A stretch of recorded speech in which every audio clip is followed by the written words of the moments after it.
ND. Patil यांची जयंती साजरी करण्यासाठी इथे जमलो आहोत। आज मी डॉक्टर एन.डी. पाटील यांच्याविषयी काही 4 शब्द बोलणार आहे, ते तुम्ही शांत चित्ताने ऐकून घ्यावे अशी माझी नम्र विनंती।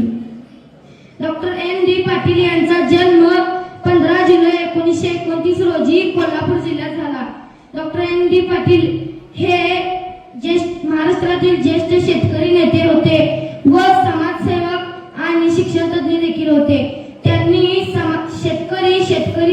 शेतमजूर आणि अनेक सामान्य लोकांसाठी संघर्ष केला। अशा या महान समाजसेवकांना माझी कोटी कोटी।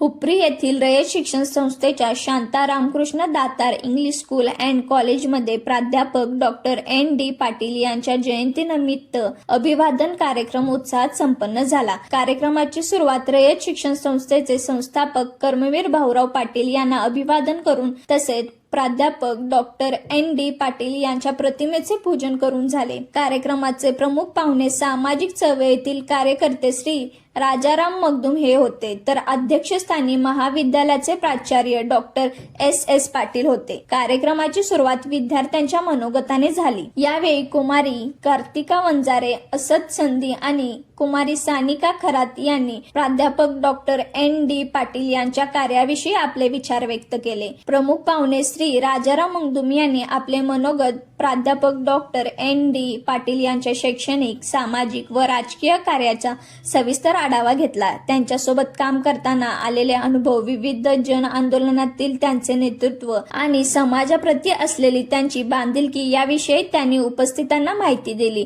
प्राध्यापक डॉक्टर एन.डी. पाटील यांचे चालते बोलते विद्यापीठ होते, तसेच गौरवोद्गार त्यांनी काढले। अध्यक्ष भाषण प्राचार्य डॉक्टर एस पाटील यांनी रयत शिक्षण संस्थेचे प्राध्यापक डॉक्टर एन.डी. पाटील यांच्या योगदानाचा गौरव करत हुपरी शिक्षण संकुलाच्या जडणघडणीतील त्यांच्या कार्याचा महत्त्वपूर्ण वाटा त्यांनी सांगितला। कार्यक्रमाचे प्रास्ताविक श्री अशोक चव्हाण यांनी केले। सूत्रसंचालन सौ डी.आर. मगदुम यांनी केले, तर सौ एस अवघडे यांनी आभार मानले। या कार्यक्रमात ज्युनियर प्रभाग प्रमुख श्री बी.टी. पाटील, ज्युनियर व माध्यमिक विभागातील सर्व शिक्षक शिक्षिका तसेच विद्यार्थी मोठे